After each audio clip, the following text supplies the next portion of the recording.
Hey everybody, P.A. Turner, executive producer and host of your Break It Down show. Look, yesterday we talked about emergency management. The day before that, we talked about the Roland 808. Today we're going to talk to, and actually someone from that Roland 808 session, a guy named Jamie Hartman, who is a internationally renowned producer. He's produced people like, Jennifer Hudson, Kylie Minogue.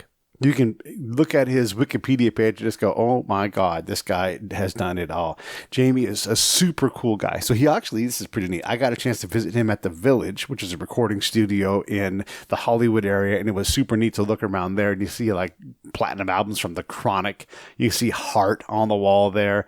Smashing Pumpkins have recorded there. Everybody has recorded at the Village. And that's where Jamie does his work when he's on the West Coast. He's also English, so sometimes he's over in the UK doing things. It's a super cool conversation about England, modern music, how we do things here, how you stay hip when you've been around in the business for a while, and what's coming up. I just love the heck out of who Jamie is and what to do. He's easy to find on social media. You can go on Twitter. You can find him there. You can go to his website, jamiehartman.com. He's not hard to find, and he really does fantastic work. And I promise you've heard a lot of his music because he's sold millions and millions of records. Hey, if you love what we do here at the Break It Down show, here's how you can support us. Tell a friend. That's what I'm going to ask for today. Just tell a friend. Tell one friend today and say, hey, do you ever listen to the Break It Down show? Man, you ought to check it out. Just do that. If you do that, you're golden with me. I really appreciate the support. Now, the last thing, as always, we talk about charity. Look, if you're not into Save the Brave and it's not your kind of thing, and you're not sure what to do, but you want to do something for charity, give a Charity on Top card. Go to CharityOnTop.org. You buy a gift card. It has charity on it. It has money, $5, $10, $25, whatever it is, and send that to someone and say, hey, in this time of need, bam, here's some charity for you. You can send it to any charity you want. So basically, you're buying a gift card, but you're giving the gift of charity to someone, and that's pretty cool.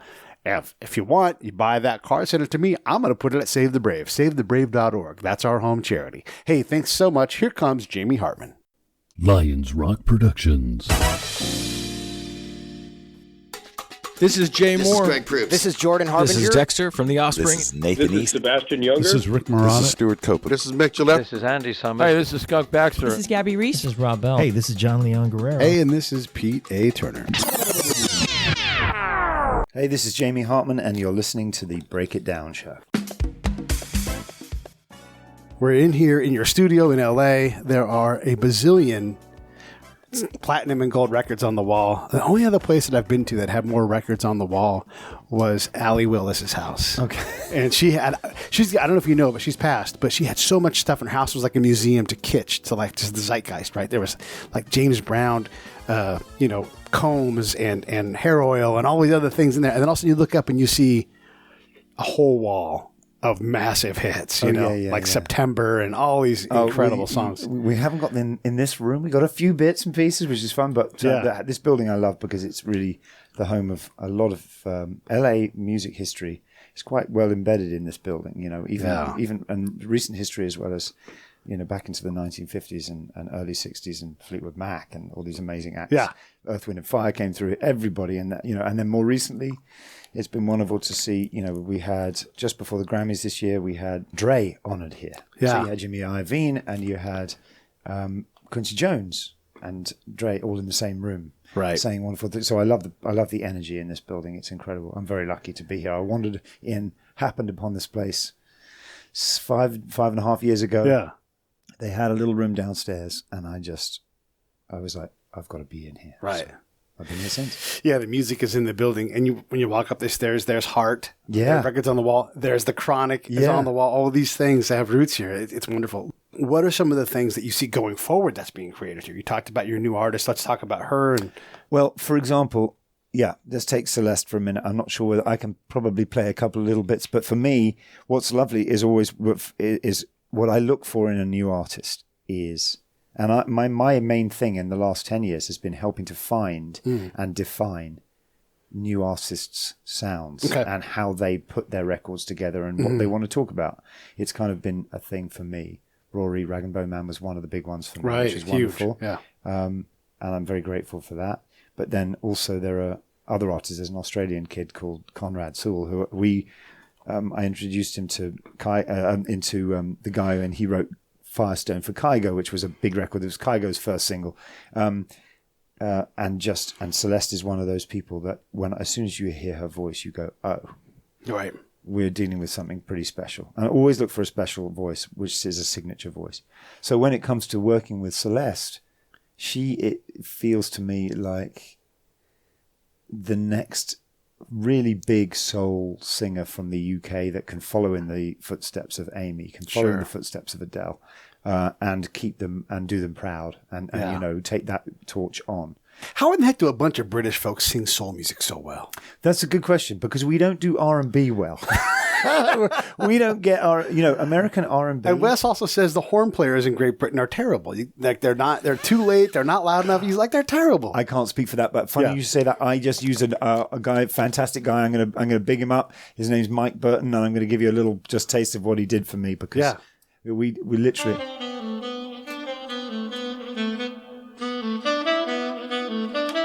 That's the riff.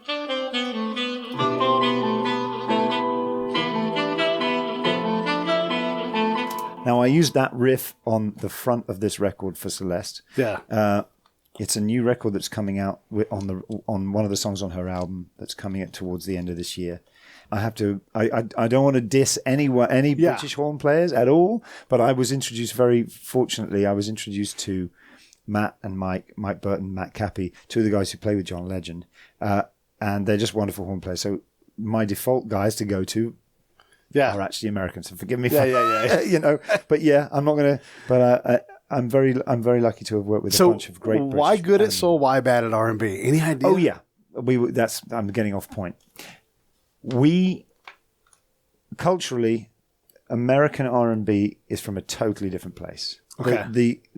The urban and the basis of American R&B is from these cities, right? Is from these places where it grew naturally. We just listen to it over there, and we love it, but we don't live it. We haven't lived it. It's a very different culture. You know, black music in England compared to black music in America. We love soul. And we always have had as Europeans listening to American soul music, but it comes from, I think we just have a slightly different take. I think soul music somehow appeals to our slightly melancholy nature, and I think we get that. We do melancholy well because there's so many bloody grey skies in England all the time. It's wet and it's cold and it's dark, and we get that. But when it comes to R&B is from the street, and they're two different sets of streets, very different. Yeah, and R&B is more like, someone.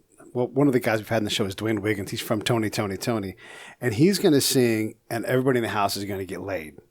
Like, that's his job. Good for Tony. Absolutely. That's a nice gig. But if you're a soul singer, it can still happen, but it's from a different point of view. Yeah. I get that. I mean, the Usher, the classic, iconic, and amazing R&B artists from America. We just don't do it. We don't do that kind of sound. We love to, but we're kind of a bit garage about it.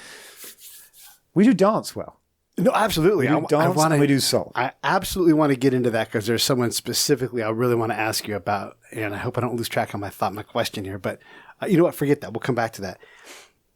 Okay, no, I do remember now. Okay, so America does performing artists, singular artists. Like Prince is, like it's him, and he's got a band, but it's him. You know, Elvis, Michael Jackson, Madonna. If you were to rank in some crazy way, like the top bands ever, you'd have to go down the list quite a way before you got to an American band. And maybe it's the Eagles, maybe it's Aerosmith, maybe it's Red Hot Chili Peppers, but AC/DC is probably above all of those. That's a band from the other side of the world. Why is it that British, and the eras have changed, but why is it that Great Britain puts such great bands together compared to America, where it's more like a singular performer? Do you have a sense for that at all? That's interesting. Maybe it's cultural as well, in that, there's a group of kids growing up in the north of England or the south of England, and in our DNA is something that gets people in a room together to do that. Whereas I think it's an emphasis on, if you take Britain and the cynicism of being a much older culture. Okay. There's a tall poppy syndrome, right? Okay. With being an individual, yes, succeeding above the group, right? which means that if you are a band, Yeah. you can succeed. You don't have to be the one guy showing off, right? Right. You can be 5 guys together making music, and that's okay. And you set out as a crew, and that's okay. In America, it's celebrated if America does celebrate the individual and the achievement. It's kind of part of the American way, and the American dream is go get it. You know, you go and get a Ferrari, drive down the street. In England, if you drive down the street in a Ferrari, someone's going to key your car when you get out of the car. They'll be like, "Fuck that guy. I'm sorry, but you know, there's a little bit of the cynicism of like, it's not about the individual doing this; it's about the collective. And I think maybe there's a bit of that in there. And do you think, does that follow to the continent as well? Because I mean, you go an hour to the east, and you can be in a bazillion different countries touring around. And again, like, if you're a tall poppy, those things get chopped. You know? So it's the same thing. You think? Yeah, I think so. I think. Well, I think that there's just. It's like any old culture. The older they are, the more more cynical they are a little bit about it all, because they've seen the ups and the downs of success. Yeah, that's it. That's it. Yeah, we had Drez from Black Sheep on, and he would talk about because you can't be in the rap game longer than him. The only guys before him are the originators. Africa Bambaataa. Yeah, exactly. Yeah. Cool Herc and all those guys. And he's like, it's not about peaking up and being super famous. It's about, one, his powerful story he told us about his dream he has of like, he's like on the Underground Railroad escaping slavery in this dream, right? And he's running scratch. He's all torn up, and he gets to curtains and he opens them up in this microphone, and he's like, what am I going to say? Yeah. You know, he's like, so it's not about sensational. It's about that long grind, going up, constantly saying something, making music that matters. And that's where he puts his emphasis. And it's easy. I can see why, like in Europe, you're like, come see us in 8 years, you know, and let's see if you're still around. Let's see if you're still alive and everything else. Sure. That makes a lot of sense. And then also, a lot of the folks who are like, I can't be a tall poppy, they get their heads cut off around here. They come over here. Yeah. And they try to make it, because it's all ego here. Well, I mean, I think there's a lot of emphasis on personality in America. Mm-hmm. There's a lot of emphasis on character in Europe. Those two different things. Yeah. You know what I mean? Purely because you have to. It's a sustained thing. Can you keep it going? How long can you do this for? Is this a career, or are you just a flash in the pan? Prove it, kind of thing, and keep proving it. You know. Yeah. So I think they really respect people who get knocked down and get back up. Yeah. Hugely. That's the thing. But I mean, you know, in America, I've lived in America now for 10 years. I see incredible character, incredible, ludicrous talent. Yeah. But it's just America, for example, the screen readiness and the sort of I'm not sure what the media training in a way is built into American culture a little bit. Yeah. British people often, like, you see Lewis Capaldi going up to receive an award. He's like, all right, nice to meet you. And anybody from any of the American writers who aren't even artists, they're like, I just want to say that. And they go in very faultlessly and they get on with it. Absolutely. Who just won the Oscar last year, the female that played the Queen? Oh, Coleman, Olivia Coleman. Same thing, where she's like, whoops, here I am. Okay. It's very British. It's like, oh my goodness, I'm sorry, I don't know what to say. Joaquin Phoenix is there preaching at us. You know, right, and he's got his thing and he's written, you know, it's amazing, but it's they're totally very prepared. Yeah, there is something to that. And then the thing is, this is a guy he's passed along, but he's the perfect American guy. His name is Carroll Shelby, and he made like Mustangs and race cars, and they made a movie about him, Ford versus Ferrari. My brother told me to go see that movie. It's so good. Okay. And he's one of those guys, he'd be like, I'll be goddamned if this doesn't happen. Yeah. But I think in Europe, it's more like, we'll be damned if we don't do, you know, and it's a totally different way of looking at it. Not only because of the group, but the way they say "will be damned." Like they'll be pulled back. Whereas he's like, I ain't going that way. I'm going this way. But it's I and we, and then the escaping damnation, and like there's no way I'll fail. Right. I think that there's something with our culture, and both ways are great. They both work. But it does make sense for the individual. Like Madonna shouldn't exist as an artist. You know, I mean, like if you were going to pick. Like, go on, put her on The Voice or whatever, you wouldn't go, that's the person, because her voice wasn't great. Sure. She's, just didn't quite fit the mold, but she didn't care about that. Oh, no, it didn't matter. Yeah, she compelled it, you know? Yeah, it's just pure will. But just to that point, it's interesting because I think that British, when I go now and I deal with American record labels and I deal with British record labels, there's definitely really, do you think you can do that kind of attitude in Britain? To should we? Because they've seen every pitfall. They've seen they've seen it all happen. Right. Whereas in America, it's like, why not? We've got plenty of time. We've got plenty of money. We've got all the ability in the world. Let's just do it. Yeah. Let's make it happen. One of the reasons I do love living here, because especially in the music business, it's a tough game, and it couldn't be more like this. Boy. So of course, you go to the place where you still feel like you can make it all happen, and that there's seriously a positivity and an ethos of no, we can still do it. I'm going to try to ask you a question. I'm not sure how to word it well, so I'm just going to word it and just know that my intention is pure. So you're as successful as any producer would ever want to be, right? But a lot of people don't know who the heck you even are. Sure. So if you were to tell your younger self, like, this is what's coming, and let's say that you just continue the same level of success, maybe you have a breakout thing, but how many producers can people name in the first place?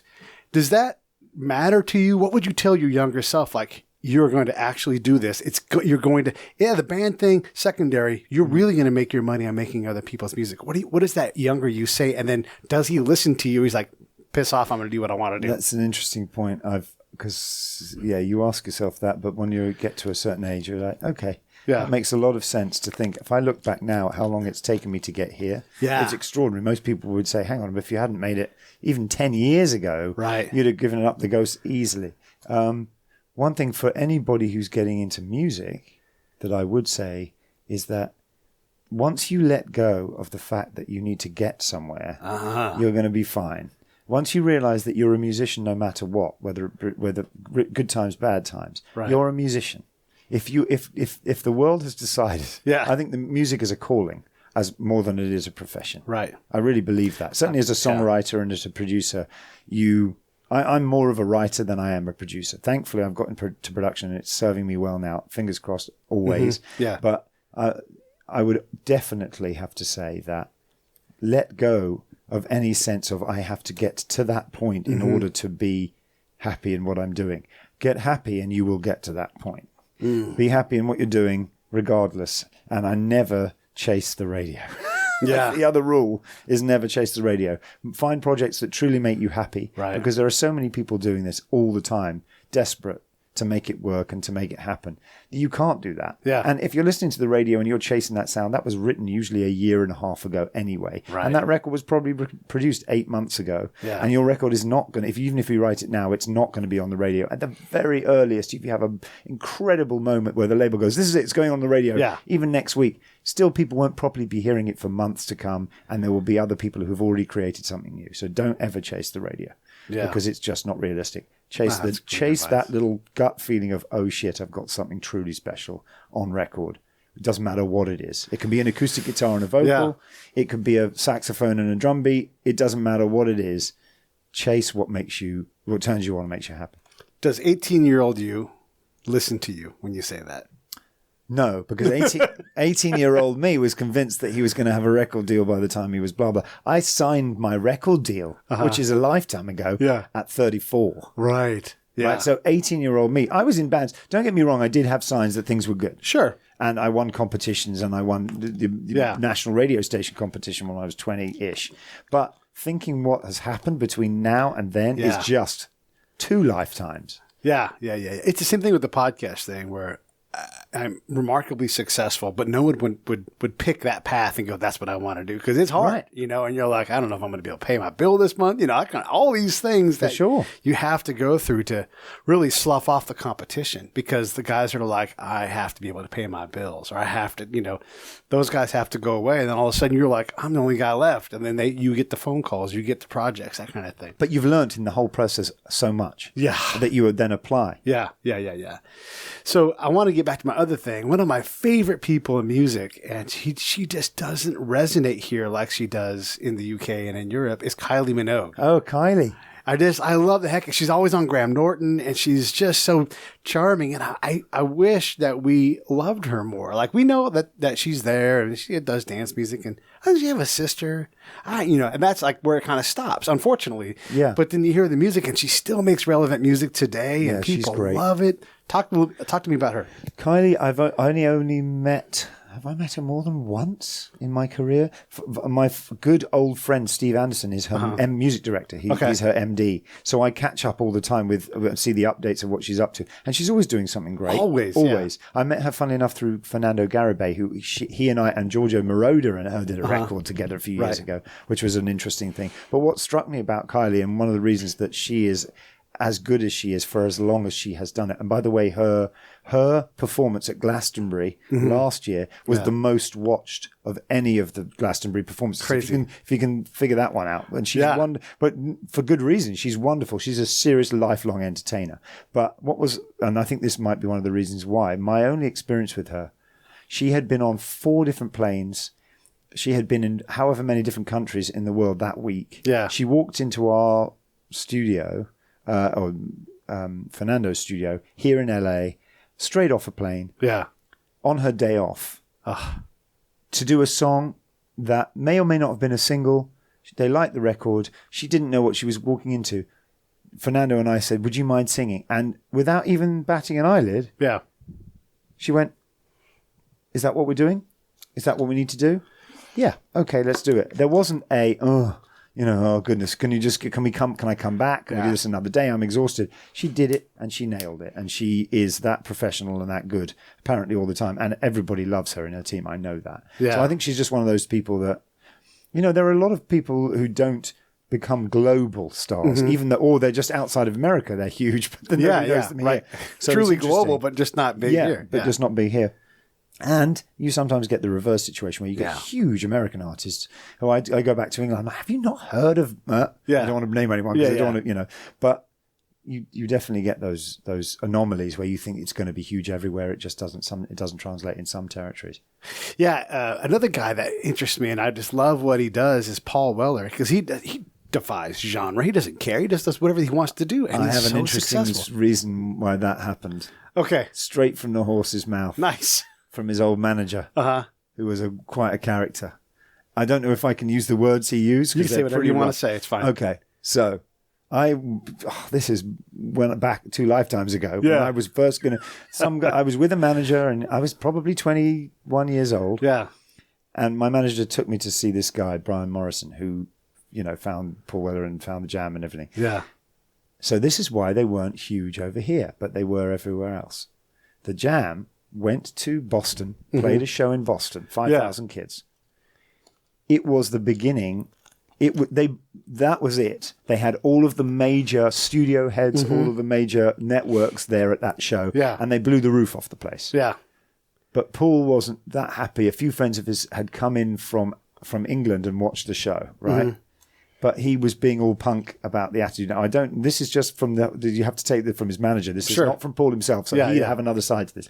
But he said to me, his manager he described it brilliantly with a cigar in his hand. By the way, his manager was the guy they wrote Have a Cigar about. Okay. Pink Floyd wrote that song. Yeah. So he's a classic old manager. He's sitting there and he goes, "Jamie, all I can tell you is I walked into his dressing room. I said, guys, fuck me. We just broke America. Everybody wants to meet you. They're all outside your dressing room." And apparently, Paul Weller turned round to his manager at the time and said, "I'm with my friends. I don't give a fuck. They're all CUNTSs out there. I'm not going out there." And he spat on... Oh, he didn't spit on the floor then. His manager said, "What are you doing? What are you talking about? We've got to see them. We just say hello for a minute. Yeah. Say thank you for coming and we're done. And then they will write about you in every magazine and say this is the next big thing." Right. At which point he opens the door. Paul walks out and goes, "You're all CUNTSs," spits on the floor and goes back inside. At which point Brian Morrison said, "At that point my hands went cold." I walked back in. I said, "You idiot, you just screwed up any chance you're ever going to have of breaking this country." Because none of them would write about them after. Right. So it's interesting. I think there are gatekeepers. Mm-hmm. You have to make peace and make friends with the gatekeepers in any country. Yeah. But especially in America, don't upset the powers that be in the biggest situation, because of course they're not going to put you on radio. Why would they? Yeah. Some new band from England comes along, thinks they're the Beatles or thinks they don't have to say what suddenly he said that was the end of that. So that never happened. Interesting. Yeah, so he did it to himself. He did it to himself, according to the story. Yeah, well, it didn't surprise me. He does seem a little surly you know, and the ultimate artist where he only wants to do what he wants to do. And, Well, you'll meet him. You'll meet him soon, and he'll come back and he'll answer and say, "That's a load of old rubbish." Didn't say that at all. Yeah, He'll probably say the manager said that. Yeah, anyway. yeah. And let me tell you what really happened. I was there. Yeah. That's funny. So, okay, let's get more into modern times. You're basically as old as I am. And I know nothing about modern music. I am completely unhip, you know, like dad style, you know, give me some yacht rock or whatever.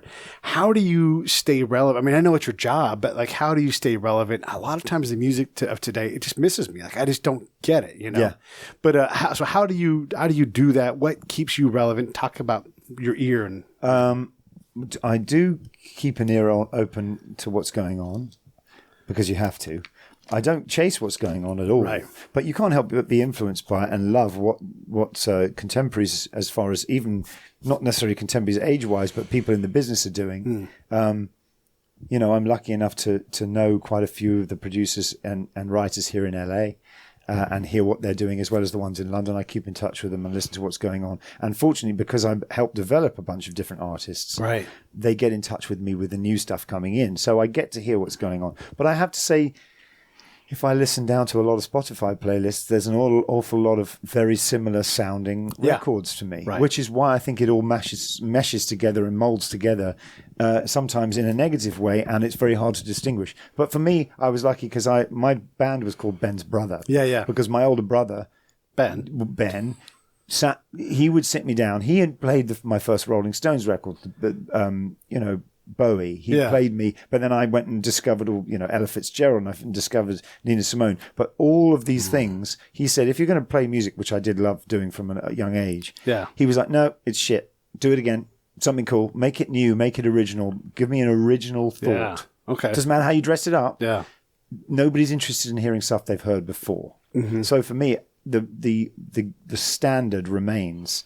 There has to be something new, a point of difference in the melody and the lyric. Hey, this is Pete A. Turner from Lions Rock Productions. We create podcasts around here. And if you, your brand, or your company want to figure out how to do a podcast, just talk to me. I'll give you the advice on the right gear, the best plan, and show you how to take a podcast that makes sense for you, that's sustainable, that's scalable, and fun. Hit me up at pete@breakitdownshow.com. Let me help. I want to hear about it. And the lyric. For it to stand out. It doesn't matter what form of music you're in, whatever genre. Yeah. You know instinctively when it's just copying something else, and you know instinctively when it's something new and you haven't heard it before. So it's sort of the new always stands out. What are some of the old is new again stuff, though, that you find? Because surely sounds come back. You know, like no one's doing reverse bass today, but at some point, someone's going to take an 808 and flip it around. Absolutely. And you've got, those Phil Collins reverse, the drums were sensational, were amazing. I think with the right application, that comes back round. Yeah. Honestly, it's when kids discover, or they go back and they look through. They'll.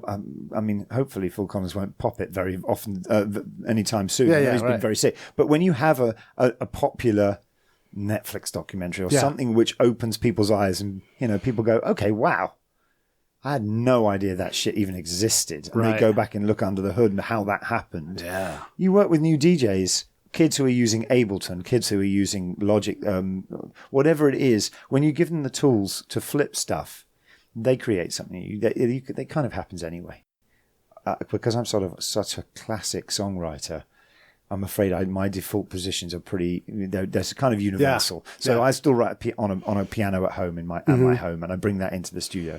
But if I remember working with an artist who was signed to Kanye West, and I was terrified. I was like, this girl is 20 years younger than me. Yeah, she's clearly, Kanye signed her. What the am I going to offer this girl? But funnily enough, our old friend, the 808 came out, and I put this little beat together that I thought was kind of cool, and a chord progression, and she was off. We put the mic on, we put our headphones on, I put in this weird sound on her voice, and we wrote the song like that. So, invention, what's the word? Necessity is the mother of invention. You have to find a way to create something new, and eventually you do. We had a guy on the show named Sammy Nestico. Maybe you've heard of him. He has been composing for 70 years. Okay, he's in his 90s. Okay. Yeah. He's worked with Quincy. He's worked with everybody. Right. Was in Tommy Dorsey's band and everything. And he predates the electric guitar. So as he composes, he composes from a trombone. Wow. And I don't know that he's in the backyard playing trombone, but that's his home instrument, and it's in his head. And he plays the keyboards a little bit, but the trombone is his thing. Wow. I know, isn't that crazy? Yeah. And he's like, it's a beautiful, expressive instrument. Of course, you. I'm like, yeah. And with his kind of big band style music, of course, that makes sense. Big horns, like his horn section is like 5 of these, 4 of these, 5 of these, 7 of those. That's the horn section, and it's like it's Incredible. Yeah. But what I want to ask you is as we get further along, like I'm looking at the guitars on the wall, and it feels like, not that we're going to get rid of guitars, but people aren't using them a lot. Like you hear most of the bass lines I hear in the modern tracks, it's something that's done on a keyboard or whatever. But that's what's lovely about the cycle of the music business. Yeah. So, for example, Yeah. just to take you back into that for a second, I worked with this kid from Australia about 3 years ago, and his name is Sam Fisher, and this kid has just come out, and he is the #1 most added song at AC radio this week.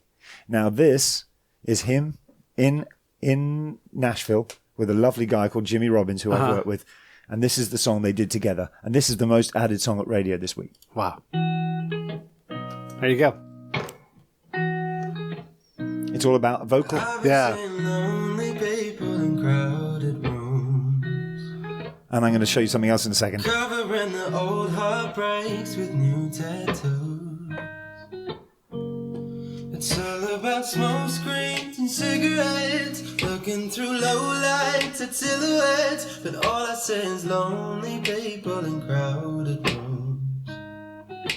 Simple song. The Yeah. city's gonna break my heart. The city's gonna love me then leave me alone. The city's got me chasing stars. Right? It's been Yeah. a couple months since I felt like I'm home. Am I getting closer to knowing So, where I belong? The city's gonna break my heart. She's always gonna break your heart. Oh. so that's the #1 most added song at radio. Yeah. What they say. We did a song called Smoke. You can hear the bass drum. Yeah. Where's that from? And then as you get through, we did hats, snare from Yeah. There our friend. Yeah. 'Cause she loves it all my jokes. It's all in there. Yeah. That's the guy. He's playing the 808 right now. Yeah. So using the 808s and that's his second biggest song, which is on his thing. So I use it now. It's all about melody always and a new idea, and you can still get away using the classic shit if you've got a good song. Yeah. It's interesting, and that's a song. That style of singing is apparently always going to be around because Ed Sheeran. You can go back 5 years before that, and there's always someone that does that. I don't know. Gosh, you could do it all day long. Sure. Someone who's just I don't need a whole lot, just a snap track and a beat, and then Yeah. me and my guitar. Yeah. I don't think that's going to go away. I don't think that'll. I mean, it'll. You'll get, as we were talking about, the cycles. You get bands coming through again. It's harder for bands right now. Right. Because as you say, the guitar is kind of an anomaly right now. It's just how do we make that fit in a modern context? Yeah. But as you just heard, simple form. But then there's going to be, trust me, in the next 4 or 5 years, there will be the most ridiculous new edgy band that just blows everybody away. I think there will be. Wherever they're from in the world, I've heard an amazing band from down in Australia called Gang of Youths, which is a fantastic band. They are out there. It's just when you get the one star like the Jim Morrison or whomever it is, the Robert Plant, whatever it is that makes that difference and sticks their head above the crowd, that or as you said, AC/DC. Yeah. And their formula, like all their songs are basically the same thing, but they had enough separation between them that their set is set for life. Like they don't have to. But what's wonderful is when again I'm going to do one more thing, which is right when you listen to an AC/DC record, right, you cannot get this from a fucking drum machine. Yeah. No. I mean, just that makes my blood start moving. Right? Yeah. That's a band. Yeah. It doesn't matter what you do.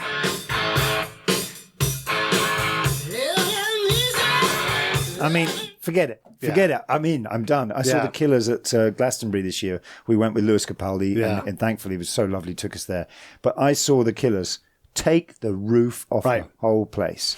Yeah. Because it's a great band, and it's usually a combination of chemistry between the performers. Yeah. That really is much greater than the sum of the parts, right? Yeah, absolutely. And there's a couple of things I want to kind of get through and say about this, because you're right. There are the bands that, and I love you too, so I'll just use them as an example. Yeah. You know, when they got started, first off, they could barely play their instruments, you know, and then what they knew they weren't going to do was what had been done before. So the Edge wasn't allowed to do the triumphant rock solo on the guitar. Right. But look where he completely redefined the instrument. And people like, well, he doesn't play very complicated parts.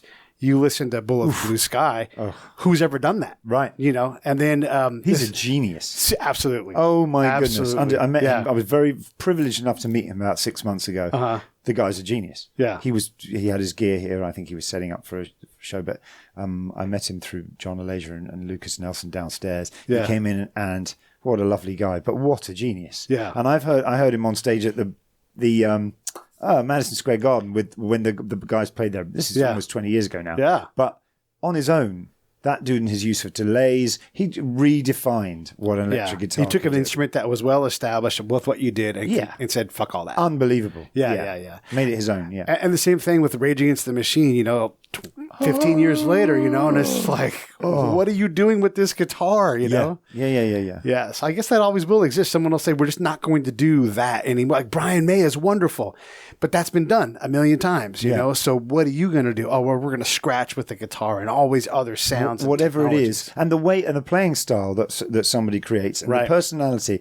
That's one of the reasons I love to use live instruments and players on my records, is that they bring personality that you're just not going to get from a machine. Doesn't matter what you do.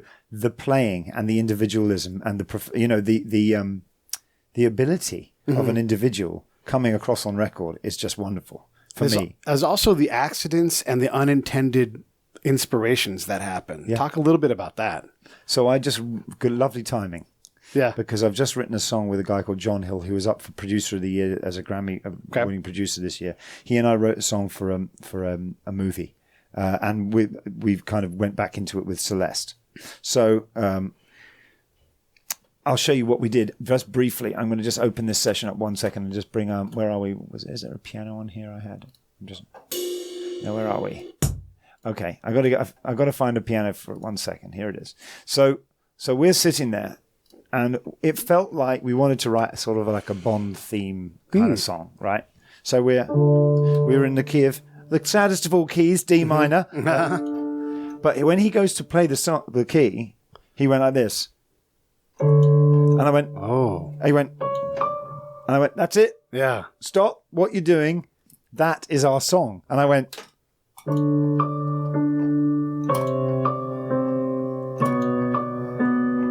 And then. So that became our song. Yeah. You know, and using the mistake that he made was the song.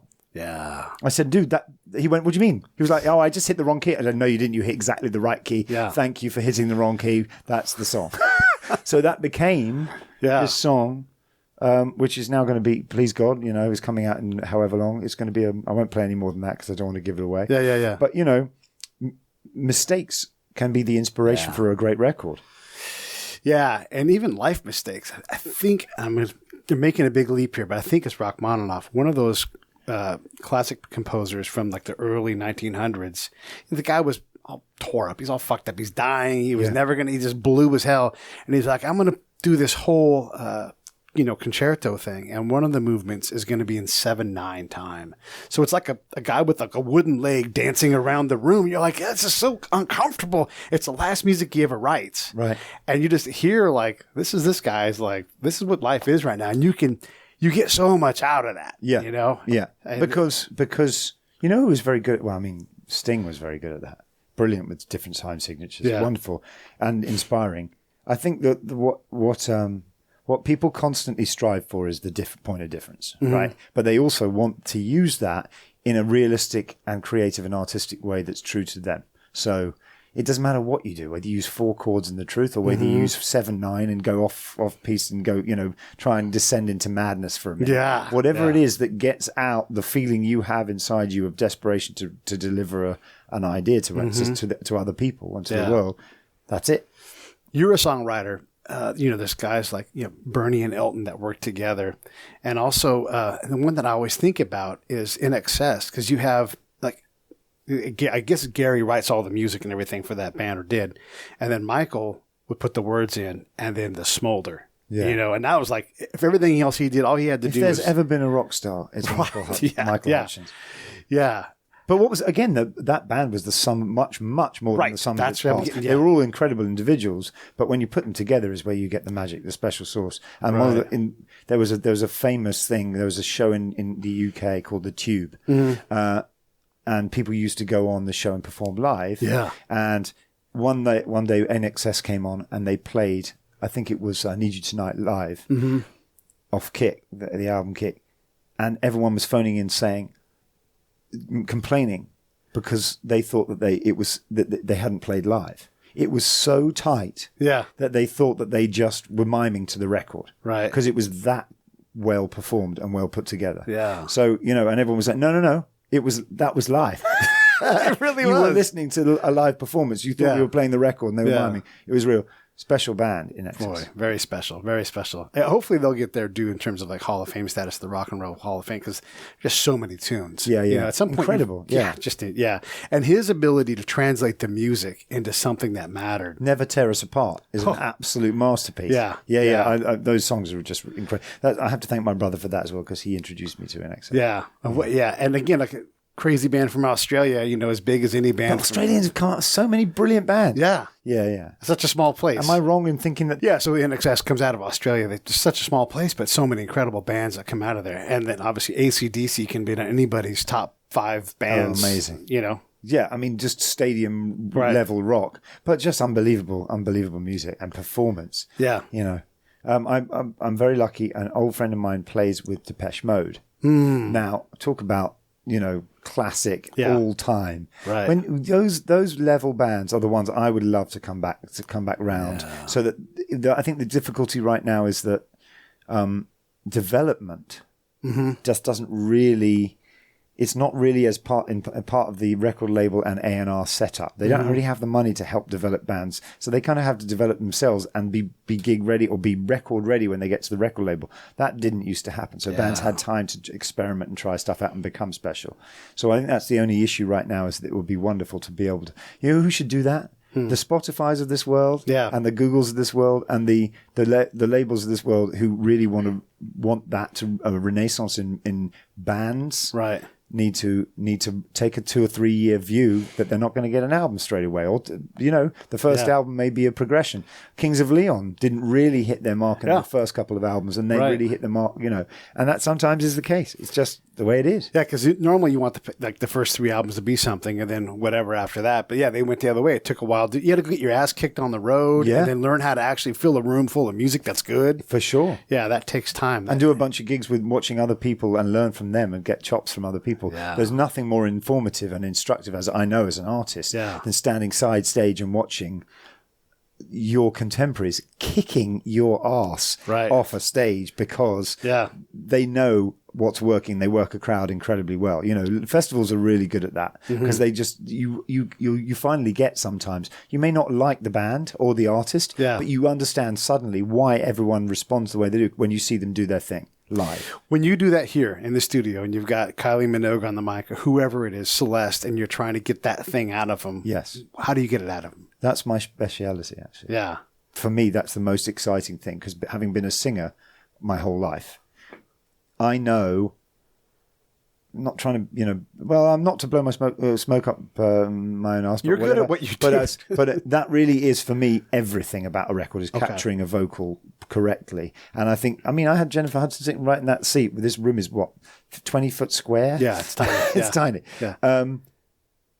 The fact is, making someone feel comfortable enough to emote properly and not overthink about what they're doing. Right. Make it matter of fact enough to sit them down and go and record from the very moment they are in the room. Don't get levels.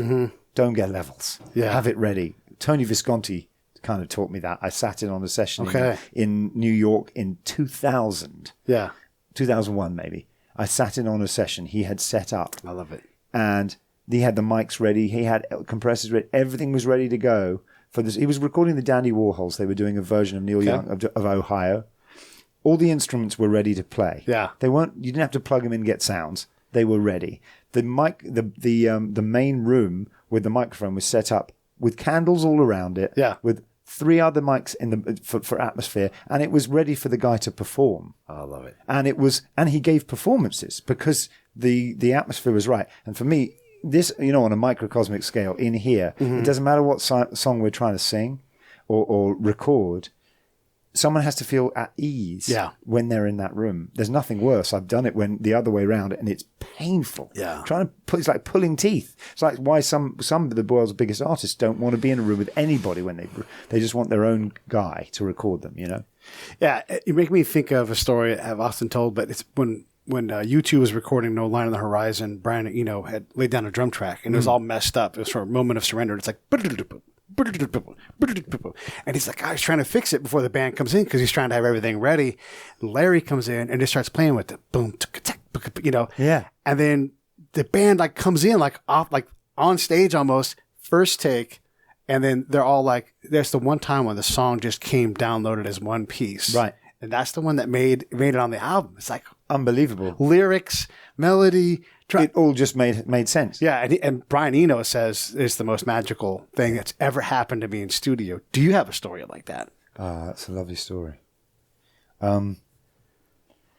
Capturing things, in one go. Or just special, like the magic moments. Magic moments. I've had a few. I've had a few where... actually, this song I just played you, I think it depends on context. For example, I've been working with Celeste for a year, easily a year. We sat down. It depends on how it suddenly the elements all come together when something special happens, and it's usually, and as you just said, either a mistake or an external circumstance. Yeah. Celeste lost her father very young. Her A&R guy sat with us in the room and said, okay, we're nearly at the end of the record now. This is an onion. Peel off the layers. We need to get deep. We need to get real with this. And I said to Celeste, I want to bring in this guy who's a friend of mine. He's a songwriter. He and I wrote with him on his first ever co-write session, ever, however many years ago. He's English. He's coming to town. He's lovely. His name's Gary Go. I want to bring him in just to the 3 of us. And she was like, do I know him? And I said, no, but trust me, he's great. So we sat, the 3 of us, and because it wasn't quite comfortable, but because her A&R guy had said, look, you've got to get personal here, something happened in what we were talking about in the conversation where I then turned round, played something on the piano, and she gave me enough information in terms of her energy and in terms of the way she was reacting to us for me to start this piano riff. And as soon as it happened, as soon as I sang one line over the top of it that kind of made sense, all 3 of us instantly just teared up. It's like we'd been joined in the room by an external force of some sort, and it was pretty much instant. Yeah. And Gary looked at me, and he had tears in his eyes. She said, "I don't know if I can do this," and I said, I know why. We're writing about your dad." And she put her lyric book up to her face, and she sort of lost it. And it was one of those moments where I knew we had something truly special. And I think it's one of the most moving songs on the record, and that's the one that I've just played you the saxophone for. So there are moments when you always know when you've got it. Yeah. When it's truly special.